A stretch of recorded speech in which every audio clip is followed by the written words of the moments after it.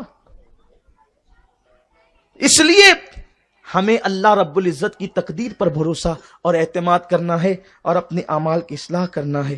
اللہ تبارک و تعالی اپنے حبیب علیہ السلام کے صدقے ہم سب کے حال کی اصلاح کرے۔ میں اور بھی باتیں عرض کرتا ہوا حدیث پاک میں پوری پڑھتا، لیکن چونکہ مجھے مرکز پہنچنا ہے اور ہفتہ وار اجتماع میں پہنچنا ہمارے لیے لازمی ہے، تو اس لیے چونکہ وہ وہاں پر ابلیس کی مجلس شورا نامی عنوان چل رہا ہے اور مجھے اس کو بھی مکمل کرنا ہے۔ اللہ تعالیٰ سے دعا ہے کہ کوئی غلطی ہو تو اللہ معاف فرمائے۔